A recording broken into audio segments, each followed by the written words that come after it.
I'm here for it. Check it out.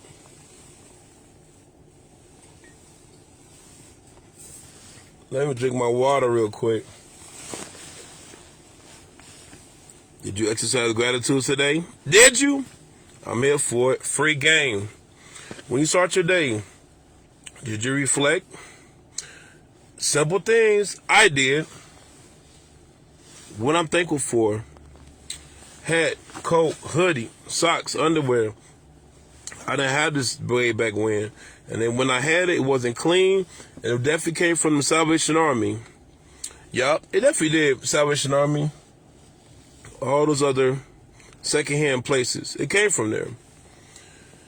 It took so much out of me way back when. I used to have the uniforms because my mom couldn't afford the regular clothes like everybody else. So I had to rock the uniforms, rock the Payless. Nothing wrong with that stuff.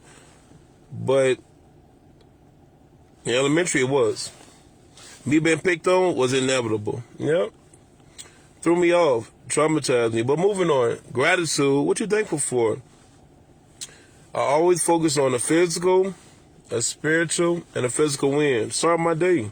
Physical win could be any form of exercise. Start your day. A mental win could be something you read. Spiritual win, meditation, prayer, intercessory prayer, whatever the case may be. It's something that you can do to reflect and acknowledge that you're in a good space. You may not have the best thing that you have. You may not have the thing that you want. You may not be in the relationship that you want to be in. But you're breathing, your heart pumping. Oh, that's a blessing.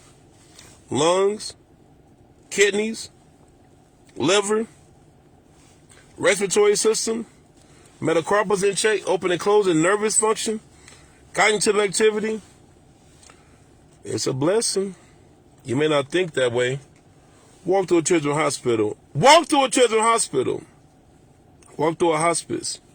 Walk to a place where people have ventilators to keep them on. The ones that's on life support. And you still grouchy. And you still irritated, right? Not a good look. Something to think about. So I want to hop in on a subject I just want to touch on is how people confuse attention for respect. Don't confuse attention for respect.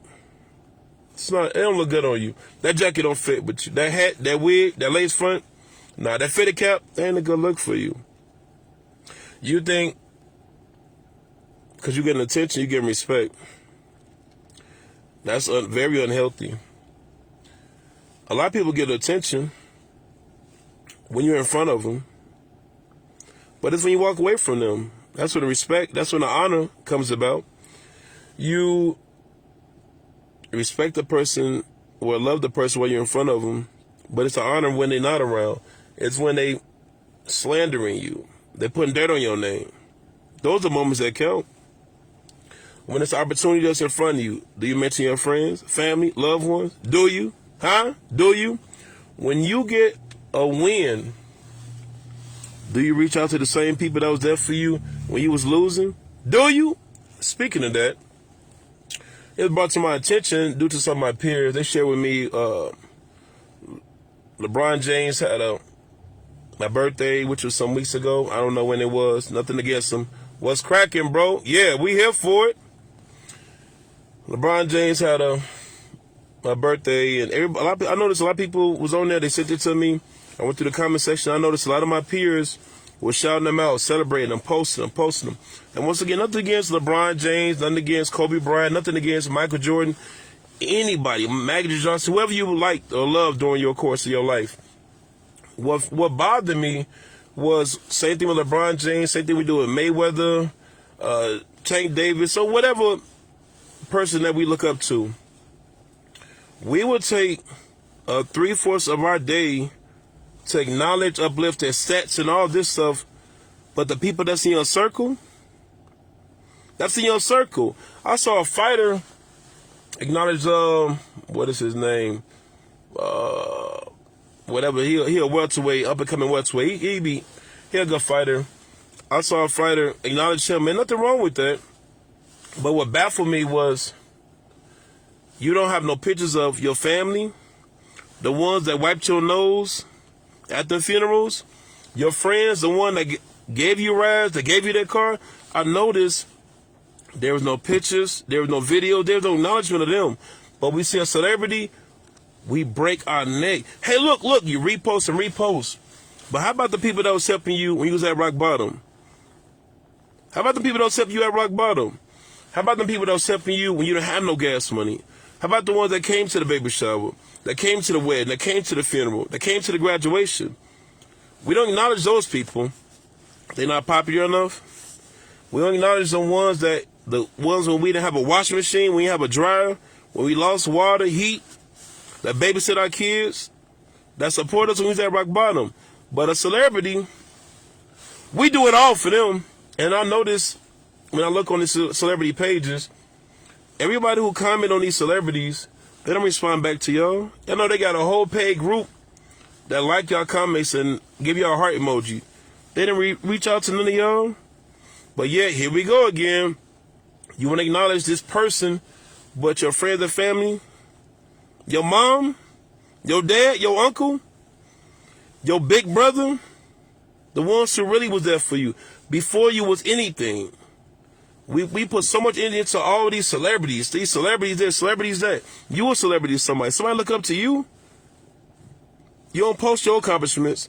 You don't post who's there for you at all.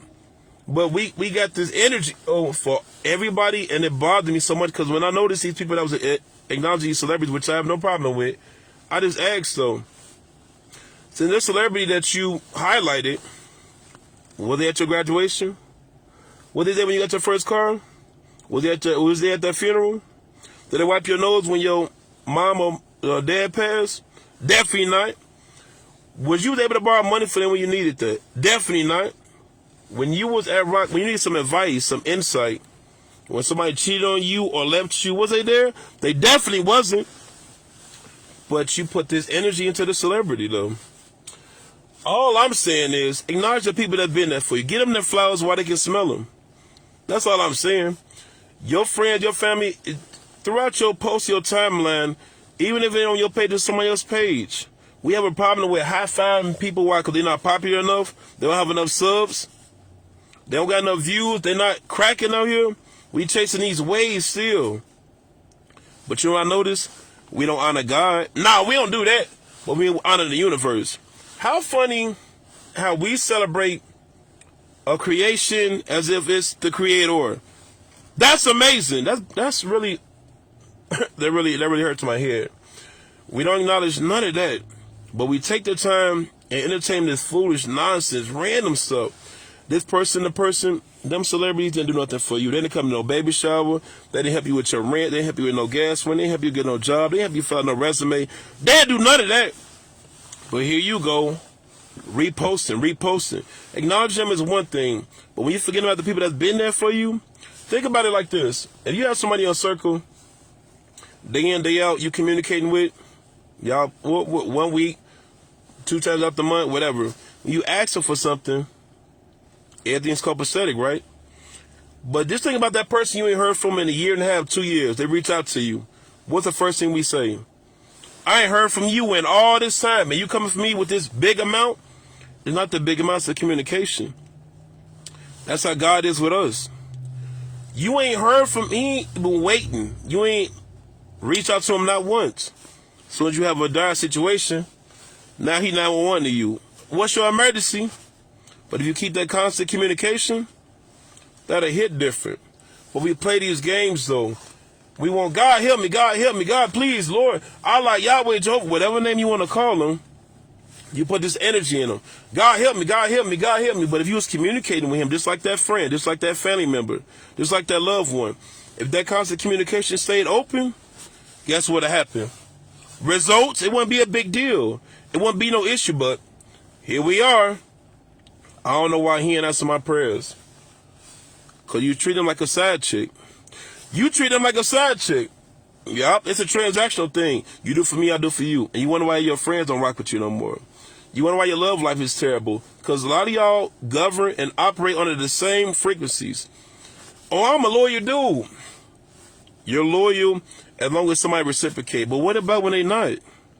What about when they don't have the energy to reciprocate or honor you? Are you still cool with them then? What about when they tell you some things about your behavior? What about when they counsel you? What about when they convict you about your ugly habits? Are they still your friend? I have seen so many moments where friends and family, we all to the beat, into one misunderstanding, into one money situation. And now, here we on social media. Back in 98, back in 2005, back in 2015, not your day one, not your age, not big brother, not sis.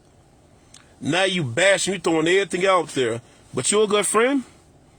Real friends, I feel like with plenty of friends, individuals in my circle, I never not once bashed them in public or on social media. Because that's not my character. But a lot of y'all character is kind of a little sketchy. And y'all have a hard time admitting that. Being a friend is even when they're not a friend towards you. You don't got to put that business out because your feelings hurt, because you're emotionally immature, and because you feel like you need conviction because you feel as though this never shouldn't happen to me, so I'm finna get them back. By what? This is what you're doing. You're burning your house up, hoping they end up homeless. Think about that. I'm going to burn my own house up and hope they end up homeless. I'm throwing sand at them with the wind blowing towards me. This is exactly what you guys be doing. And y'all have a hard time with random posts. Y'all pop up over and over. Subliminal posts. You got a person that's in your neighborhood, that go to your school, that's at your job. You can't address them? I don't like no conflict. This is how you passive. Man, I don't want to say nothing because, they know how they know what they doing. They say you don't have no confidence. They say nobody ever taught you how to articulate your thoughts. We don't know how to do things in a mature way without yelling, without being aggressive, without trying to fight. You know what I learned real strength is? A conversation. Even if it's a misunderstanding. I'm leading with apology, empathy, compassion, and grace. Because guess what? I needed that at one point in time in my life. When I was young, even now, even right now, I still lose sight. But guess what? I pull back around, U-turn, huh? That's all it's about. We don't have enough wise counsel. And everybody I counsel and mentor, I always tell them, you need an older influence to teach you about the history. Somebody within your age range to have you go at a certain pace. And somebody that's younger than you so you can mentor, so you can hold yourself accountable. But we always focusing on us. We ain't selfish. When I look on a lot of y'all pages, it says a lot of that. Me, but you're not a narcissist. But you're quick to call somebody else a narcissist, though. When they correct you, when they counsel you, when they coach you, when they tell you, when they set their standards, when they set their boundaries. If you have a person in your circle that's offended when you want to do something that's loving towards yourself, that's uplifting towards yourself, they're a parasite. They're a vampire. If a perfect prophet off of seeing you blind, why would they teach you how to see? Y'all got a lot of people in your circle that you think they rocking with you. Nah, they just wait until you hit that lotto. They wait until you get that stardom, that freedom, so they can say, that's my guy, that's my girl, that big sis. They trying to benefit off of you. But the moment you fall off and don't make it, they spin off and they go right to the next individual, doing the same thing. How much y'all know this when y'all was in school, y'all had this one best friend, bestie, big bro, big sis. Y'all was all to the beat. Then a new person came in school that was a little bit more popular, that was cracking a little bit more, that had a little bit more money, a little bit more status. Now, in 2 days, that's their bestie. In 2 days, they rocking day in and day out. They glued to him by the hip, Chinese swing. You like, how? I've been there. But your popularity didn't change. You didn't propel them to another area. They seen they couldn't get nothing out of you. And now they on to the next person. Doing the same thing, and now you lost and stuck. But if you created boundaries, discernment, because discernment is this. We always say we got discernment. We always got discernment. Discernment is just when we grab food out the in the grocery store. With the food, we look at the dates, right? We look at the dates, make sure they ain't leaking, whatever the case may be. But when you grab that fruit and that vegetable, we examine it, though, right? We do one of these joints because we making sure. I shouldn't have to eat it for me to know it's spoiled. Your sight gonna tell you that. Your heart gonna tell you that. Your knowledge gonna tell you that. The texture gonna tell you that. Examine. Inspect the fruit. Inspect the fruit. Your circle, your friends, your loved ones. Stop putting posts up about girls this. Man, I'll never let a female do me like this. This say you're codependent. This say you have separation anxiety. This say you're a people pleaser. This say you was tied to the aesthetics. This say you still trying to live that life that you was when you was in high school. How about you say that? See, we have a hard time saying that though. But once again, we who we are. But when a girl do you in, it's an issue. Man, I'm done with these type of females that's broken all this. You're broken. You're misled. You're confused. Because guess what? I was confused. I was broken. I was misled. But I had to learn. Is it the people or is it the pattern? Is it the people or is it the pattern? It's a pattern of people that I seem to be attracted. Once again, everybody that we date or interact with is a reincarnated version of our childhood. It's a reincarnated version of my childhood. You're having somebody in your life that's filling a void within yourself. Just like that weed, just like that drinking, just like those behind the scene type of acts that you guys be doing. Because something is missing with you and you're trying to find it. The fights ain't gonna get you there. The drugs not gonna get you there. The environment's not gonna get you there. We got everything else and we wondering, why this ain't working out for me? I'm doing the best I can. I just don't care about this no more. You never cared about it. You looked at it as a means for you to get to a better space. And you didn't get there. I'm going to be the best fighter. I see so many fighters that they hit. I see all these heroic stories. I'm finna be the best. Y'all going to see. Y'all going to see. You see, trying to prove your point to people that you don't care about. But you ain't a people pleaser, though. If your whole objective to success is trying to prove a point for the people that's around you, you still holding a grudge.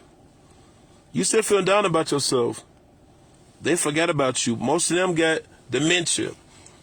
They struggling. They drunk. Half of that brain fragments is gone. But you still chasing that? You get that approval and then what? And then what? Instead of you focusing on your integrity, your values, your moral, your spiritual base, you wrapped up with trying to show something to people who never believed you to begin with. They're not hating on you because they don't like you. They mad because they didn't get the credit. They mad because they had the same gift you had and they abused it. They're upset because they never saw, you guys came from the same neighborhood. They had more than you and you made it. You had less and you did more.